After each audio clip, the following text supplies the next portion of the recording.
Hey, hello everyone. Roots here. Um, so I just wanted to give everybody a heads up for this video. Um, it's it's coming up very randomly. I didn't hype up this video at all, but the reason for this is because I actually was supposed to release this video in January, and it is at the time of me recording this, it is almost August. So I am sorry. Um, Something I also wanted to note before I hopped in is that obviously as a part of like editing this video and putting it together, blah blah blah blah blah. I have noticed that the audio is not the best. It is kind of soupy. Um, so I just wanted to anyone who watches this to bear that in mind before they start watching. Um, I also just wanted to mention. I also just wanted to mention that the reason that this is taking so long is because there have just been a ton of logistic um, difficulties. Um, at the time of me making this video, I was working a full-time job and I was finding it very difficult to juggle working on this as well as trying to work at my full-time job and not let myself get burnt out by like spending all day sitting in front of a computer, then having to go home and then spend all day sitting in front of another computer to try and get this out. But it's here now. It's finished. I spent a lot of time trying to put this together, and yeah, I hope you guys enjoy. So, without further ado, welcome to the wonderful world of Touhou. See you around. In the world of video games, the influence and contribution of indie games is something that should not be understated. Some of the most incredible, in-depth, well-written and thought-provoking games of the last decade have been indie games. Indie games have served as a testament that video games don't have to have massive budgets, flashy visuals, or large teams of experienced industry veterans in order to succeed. If anything, I think it's been proven that all of these things should not and never have guaranteed success, as many of us came to learn the hard way. Indie games have shown us that if you want to make a game, the best thing to do is just start. But I feel like when we talk about indie games, there's always a section of it that's overlooked. Doujin soft games. Doujin soft games are essentially the Japanese equivalent to indie games, and there have been so many standout games that have come from the eastern side of the world. Ebe, Mad Father, Angels of Death, Aoni, The Crooked Man, Cave Story, Corpse Party, Umineko and Higurashi, Bunny Must Die, One Bit Heart, Your Turn to Die, Witch's Heart, Sakuno of Rice and Ruin. There are so many games out there that are worthy of more recognition.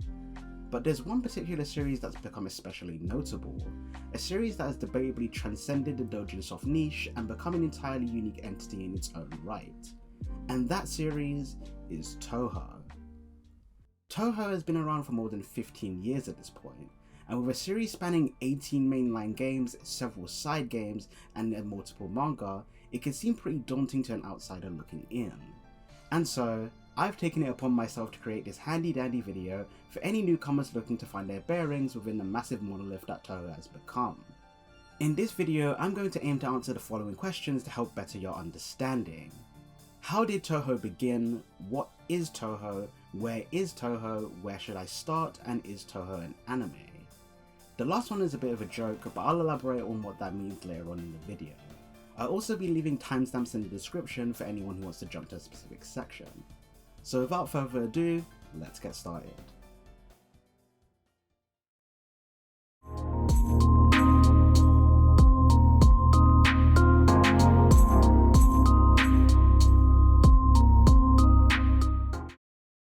Touhou began life back when the creator of the Touhou games, Zun, was still in university. During his time as a mathematics student, Zun had an interest in making a game. This was a desire that stemmed as far back as his high school years, where he noticed that there was a distinct lack of games that featured shrine maidens, an integral part of the Shinto faith, as well as games that generally drew inspiration from that religion. Being a part of his school's orchestra club, Zun went to college with the intention of one day composing music for video games, and as he did not know anyone's games he could put his music into, ultimately decided to make a game that he could compose music for himself, and thus the idea of Touhou was born. Zun first showcased his first Touhou game, Highly Responsive to Prayers, at his university in 1996, but the game was only officially released during Comiket of the following year on PC-98, a now defunct line of Japanese personal computers. Despite Touhou actually being known as a bullet hell shoot 'em up, the first game in the series wasn't actually a shoot 'em up at all. The closest thing I could describe it to off the top of my head is Argonoid, where you use a yin-yang orb to turn over all the cards in each level in order to progress to the next. It wasn't until the second game where the series actually adopted the shoot 'em up gameplay that it was known for. Zun continued to make games and publish them under Amusement Makers, a student game development club that he was a part of, up until his graduation in 1998. During this time, the Touhou series lay dormant for 4 years, and in this period Zun worked as a programmer for Taito, working on games like Graffiti Kingdom, Bujingai, and Exit. Zun also continued to contribute to projects from Amusement Makers as well, until he left the group in 2001 to focus on game development for Windows PCs, forming the one-man group Team Shanghai Alice, and releasing Touhou 6 the following year. While sales of the game were initially lukewarm, due to Zun only selling the game physically at a single booth for a single day at Comiket, Zun eventually opened up online mail orders for the game, and the game was received quite positively. This was the spark that led to Touhou becoming the massive success that it's known for, going from having a single group dedicated to derivative Touhou works the year after Touhou 6's release, to having over 2,000 groups 7 years later, paving the way for many more Touhou games to be released in its wake.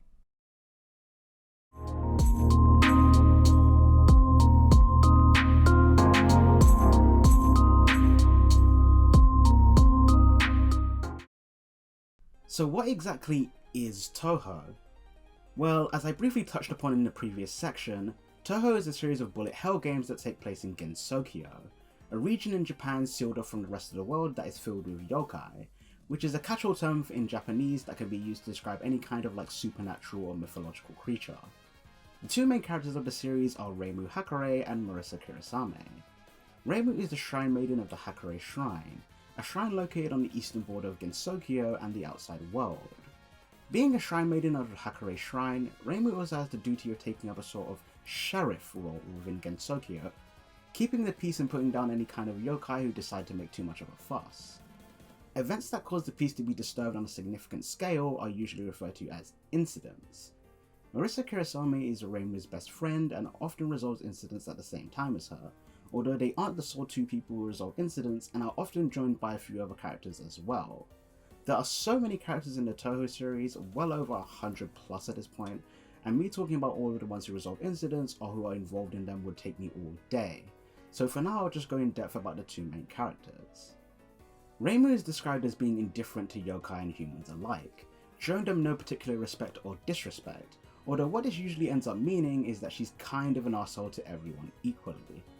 Reimu is lazy, impatient, rude, and quick to anger at times, but despite this she also has incredible natural talent and level of intuition, which is why she usually resolves most incidents by just heading in any given direction, since she'll always end up staring down the culprit eventually. Unfortunately, due to Reimu's general attitude towards yokai and her almost cripplingly bad aptitude in telling lies, many of the yokai that she takes down end up taking a liking to her and visiting her, and her half-hearted attempts to keep yokai away from her shrine means that her relationship with the humans of Gensokyo is strained, and her shrine is unpopular and receives few donations. Despite Reimu's outward abrasiveness, she has a kind heart deep down, and it's implied that her greatest desire is just to live a boring, predictable life, one without any need for violence. Marisa, on the other hand, could be considered, in some ways, to be the complete opposite of Reimu. Marisa is an outgoing and extroverted magician, having a much better relationship with the humans of Gensokyo and is friendly to humans and yokai alike. Unlike Reimu, Marisa lies as naturally as she breathes, but she isn't really the deceiving type as her lies are usually so obvious that anyone can see through them. She's a hoarder, collecting piles and piles of useless junk to the point where her own house is described as a maze, and has managed to work up a bit of a reputation as a thief, although the only things that she seems to steal most of the time are magic books, presumably to learn from them. Marisa is an exceedingly hard worker, someone who constantly seeks to improve and do better, although she attempts to hide and downplay this fact, describing herself as an ordinary magician, in contrast to Reimu, who hates putting in effort and relies on her natural talent, and can be quite arrogant at times.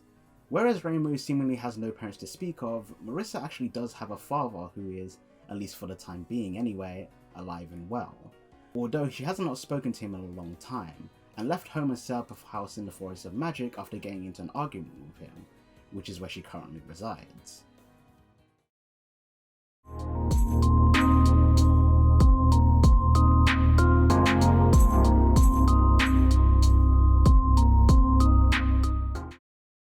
As I said before, Touhou takes place in Gensokyo, a region of Japan sealed off from the outside world.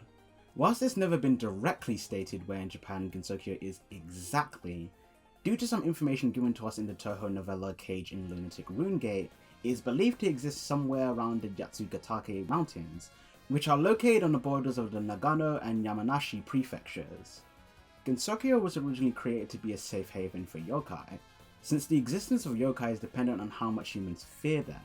And in a world that was starting to become increasingly more skeptical and scientific, the existence of yokai was starting to be threatened.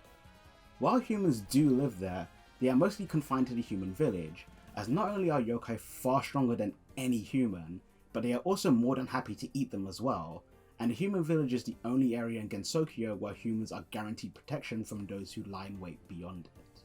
The Great Hakure Barrier was formed in order to separate Gensokyo from the outside world, and due to the way that it works, it is, for the most part, impossible to pass through on either side. While methods do exist to pass through, these are mostly unknown, and the only ways that have been shown to work are wandering through via the Hakure Shrine, as it also exists in the outside world, or physically punching a hole in the border itself, which is dangerous as it damages the barrier. Part of Reimu's job is maintaining this barrier, as if it ever shatters it could have devastating repercussions for Gensokyo. What this actually is isn't explicitly stated, but it's heavily implied in one of the side games, Urban Legend in Limbo, that if the border ever shatters, the portion of Japan Gensokyo occupies would reintegrate itself with the outside world, causing Gensokyo itself and all of its residents to be erased from existence. So yeah, pretty bad.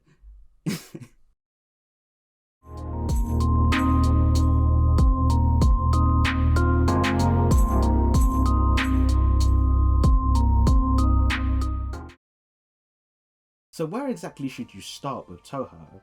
18 games can seem like a bit of a hurdle, and it might be unclear where a good starting point may be. Well, that's just the beauty of Touhou. Due to most of the plotlines being self-contained, any game is a good starting point. The only games I wouldn't recommend starting with is Touhou 6, 9, and 11 to 13. 9 I personally think is one of the more weaker games in the series, just solely due to the fact that it's more so geared towards versus play. 11 and 13 are part of an interconnected, overarching storyline, and Touhou 6, while fairly solid on its own, doesn't have the mechanic where focusing allows you to see your hitbox, which might make it a bit difficult for newcomers. If I had to make a suggestion, I would probably say to go for either Touhou 7 or 8 to start off with. Touhou 8 I'm biased on because it's my favourite one in the series, but I think... God damn it! Why would you do that? But I think Touhou 7 is a good starting point, not only because it's the first game where you can see your hitbox while focusing, but also because it's the debut game of one of the most important characters in the series, Yukari Yakumo. Yukari was the one who spearheaded and put into motion the creation of the Great Hakure Barrier alongside 3 other sages of Gensokyo, 2 of which we know of. I'm also really fond of the latest game, Unconnected Marketeers, which has a system where you can collect money and buy cards from every boss you defeat, which do things like turning bullets into money, making you stronger, or giving you additional shot types, which I really like because it adds this roguelike element into the game, which makes every playthrough a little different, and allows you to approach every stage in a different way, so that's another one I'd recommend. If you're a little tired of the bullet hell format though, you can always take a dip into the side games. While some of these are the bullet hell formula with a little added twist, most of the side games are actually fighting games, which Jun co-developed with a group known as Tasogari Frontier, best known for the multiple different Touhou fan games they created, like New Super Marissa Land and Megamari. If fighting games are your thing, then these will definitely be a nice breakaway from the main games. The sprite work is amazing, especially in the later games, and don't even get me started on the music. Most of the music in these games are remixes of existing music in the Touhou series, and honestly, they go absolutely fucking hard.